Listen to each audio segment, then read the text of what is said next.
yo creo que muchísimos músicos, si no es que la mayoría, pues son unos glotones, ¿no? Entonces de ahí que pues haya canciones que tengan que ver, ¿no? De alguna manera, directa o indirecta, con la comida, con la gastronomía, o sea, desde el entorno nacional, ya sea con botellita de Jerez, Molotov, ¿no? Hasta de cuestiones en España que pues tan buena comida tienen, y pues en todos lados se cuecen habas. O sea, ahora en este mundo tan globalizado, o sea, no hay búsqueda que parezca imposible a través de la red, ¿no? O sea, son bastantes si hay esa selección que te compartí de No Todo, tiene buenas canciones, ¿no? O sea, de distintos géneros y de distintos entornos. Sí, sí hay mucha gente que está en esa pesquisa de ponerle sabor y sazón a las canciones. Así es, Juan Carlos. Pues muchas gracias por esa. Estoy armando mi playlist de El Pipope Goloso. Ya cuando la tenga la compartiré aquí con todos los radioescuchas. Pero a ver, ¿cuál es el tema del día de hoy, querido Juan Carlos? Pues tiene nuevo disco Vampire Weekend, ¿no? Que bueno, de alguna manera nos une generacionalmente, ¿no? Porque no es un disco, digamos, que aunque lo siguen muchísimos jóvenes, así nos tocó verlo hace unos años en el Corona Capital, pues en realidad ya no se cuecen al primer hervor, ¿no? De hecho, al disco yo lo nombraría así, el título no oficial que doy es Cuando los hipsters se hacen adultos, ¿no? Porque pues es un grupo muy insigne de lo que pasa en Nueva York, ¿no? Muy concretamente en Brooklyn, ¿no? Una parte de Brooklyn es donde se le llama casi hipsterlandia, ¿no? Hay la mayor concentración de hipsters por metro cuadrado. Y bueno, esto es curioso porque Vampire Weekend sí era un grupo conformado por estudiantes de la Universidad de Columbia, ¿no? Que quizá no se imaginaron que iban a escalar a nivel mundial, ¿no?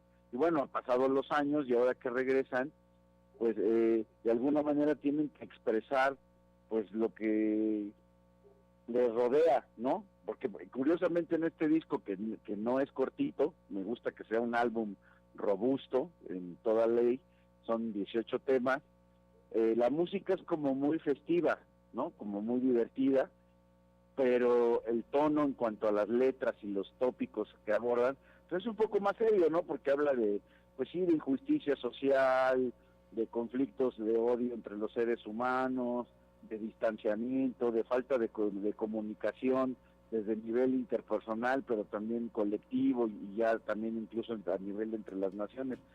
En realidad pareciera que este nuevo disco de Vampire Weekend ya es como un proyecto solista de Ezra Koenig, porque los miembros que antes más lo apoyaban, como Rostam Batmani y Balogi, pues como que ya no están tan presentes, ¿no? Ahora se apoya más en el coproductor y en la esposa del coproductor para que participen en coros, en guitarras, que sumen otras partes, y la verdad es que es un disco como de un tono, como este tono agridulce entre que la música quisiera ponerte a mover el cuerpo, pero las letras pues de alguna manera son un tanto sombrías. Fíjate que Ezra Koenig está casado con la hija del músico Quincy Jones, ¿no? Entonces, y recién ha sido también padre, entonces como que su onda ya no es tanto como de la fiesta, el after universitario, sino más bien la perspectiva como de un adulto contemporáneo que tiene que asumirse como tal, ¿no? Y así lo expresa a través de canciones como 2021 o Jerusalem, New York, ¿no? Donde pues hay como esta visión incluso pues de gente de distintas culturas y religiones conviviendo armónicamente. Sí, tuve la oportunidad de escuchar el disco ayer por la noche. Y bueno, de entrada me sorprendió muchísimo, pues el ánimo de hacer un disco tan largo, ¿no? Pues sí, yo creo que vale la pena el esfuerzo. O sea, al final, fíjate, yo creo que estamos como prejuiciados, ¿no? Claro, Que sí, sí, hoy sí. la mayoría de los músicos editan 9 o 10 temas y párale de contar. Aquí lo interesante es que no son canciones que sean largas, no se sienten largas. O sea, es un disco que se va como muy trotón, como muy alegre en cierto momento, pues se te va como agua, o sea, no se te hace pesado, y lo curioso es que tampoco hay ahí como interludios o partecitas así como psicodélicas o experimentales que sirvan como para transición entre canción y canción. Más bien todas son como piezas, ¿no? Claro. Pero es interesante pues asumirlo como un álbum muy completo y arriesgado en esta época en que pues todo el mundo quiere canciones sueltas y sencillos, ¿no? O sea, picarlos de uno en uno y ya pensar en un álbum como este que sea tan largo, pues sí, parece ser una rareza en pleno 2019.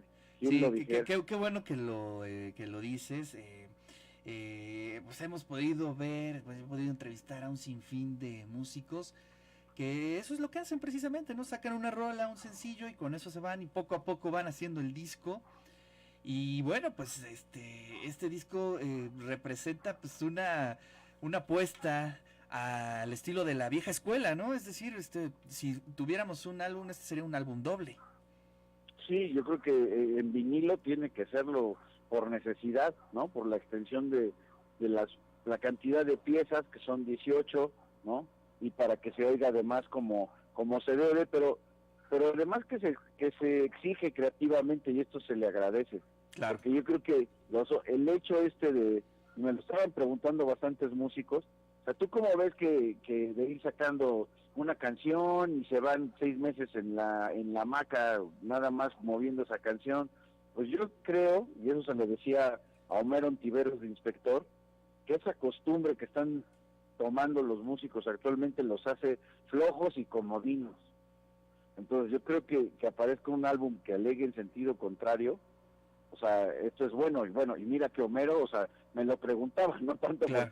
porque Inspector lo hagan así, ¿no? De hecho, ellos también siguen como más con ese espíritu de vieja escuela, pero sí ya son menos los músicos jóvenes, ¿no? Que en ese sentido pueden conceptualizar o pensar en un álbum completo, ¿no? Y fíjate que eso abre una perspectiva que yo también veo un poco negativa, que sondean los datos, ¿no? Es decir, sacan un sencillo, lo van midiendo y a partir de ahí van componiendo, haciendo nuevos productos. Cuando en realidad cuando se hacía un disco era todo un ritual, inclusive de aislamiento, ¿no? Te aislabas, te ibas quizá meses a un estudio que armabas en alguna cabaña y el ejercicio creativo era completamente distinto, mucho más cercano a lo humano y menos al Big Data, ¿no? Claro, lo que pasa es de que, bueno, hay que recordar que realmente ya por la parte del consumo de música, los artistas ganan una ínfima cantidad. O sea, en realidad ya no les representa Claro. una entrada de dinero importante, ¿no? Y finalmente, que hacer tu música, pues les representa inversión. Entonces dicen, si invierto lo mínimo necesario para mantenerme, digamos, en las plataformas digitales y que estas cancioncillas ayuden a que me vean en vivo, porque en realidad ahora los músicos, y ese es ya el cambio de paradigma, ¿no? Si se sostienen económicamente es porque la gente quiera ir a ver un artista en vivo. Claro. Porque ya por la música pues no ganan dinero. Entonces, bueno, pero ellos también cambia como la mentalidad y la actitud, la lógica, ¿no? Así es, aunque todo cambia, ahora todo cambia muy, muy rápido, ¿no? Oye, hablando de cambios, querido Juan Carlos, tú que eres un melómano empedernido, consumidor en el buen sentido de la palabra, obviamente, de contenidos, ¿tú por dónde escuchas radio actualmente o por dónde escuchas contenidos hablados musicales? Bueno, pues yo lo que a mí me gusta, yo creo que ahora es, en la medida de lo posible, trato en el automóvil sí. de escuchar FM de la vieja escuela. Okay. Pero bien sé que hay estaciones que me gustan y que únicamente puedo acceder a ellas a través del streaming, ¿no? O sea, yo soy me declaro fan y redento de Radio 3 de España, ¿no? Okay. Y mi programa de cabecera es Siglo XXI, lo escucho diario. Entonces, por la diferencia de horario, uno se levanta y cuando uno está tempranito ya está puesto el podcast, que no lo escucho en vivo porque allá va al mediodía. Claro. Entonces, eso es así como un espacio, pero por ejemplo curiosamente una estación de radio maravillosa que es KXP de Seattle, Washington. Ya está todo por YouTube, ¿no? A esa yo la veo más en YouTube, es a lo que iba. Y es una puesta en escena visual para YouTube, o sea, es una muy buena estrategia. Así es, ¿no? Y como que han logrado desarrollar esas sesiones para que quieras ver también el video, ¿no? Claro. Aunque sea básicamente una estación de radio, ¿no? Eso es curioso, ¿no? Entonces, pues yo trato de ser como una buena mezcla, ¿no? De tratar de, si voy a una ciudad, pues trato de irme a su FM, ¿no? Porque eso de alguna manera también sigue reflejando el pulso de la ciudad, ¿no? Y bueno, yo creo que la radio hablada pues no ha perdido ese influjo y ese magnetismo, ¿no? Claro, así es. Oye, pues ya compartí el disco tanto en el Facebook como en el Twitter, pues esa es tu recomendación de esta semana, Juan Carlos, te lo agradezco mucho y te mando un fuerte abrazo. Igualmente, que le den play de principio a fin a este disco de Vampire Weekend.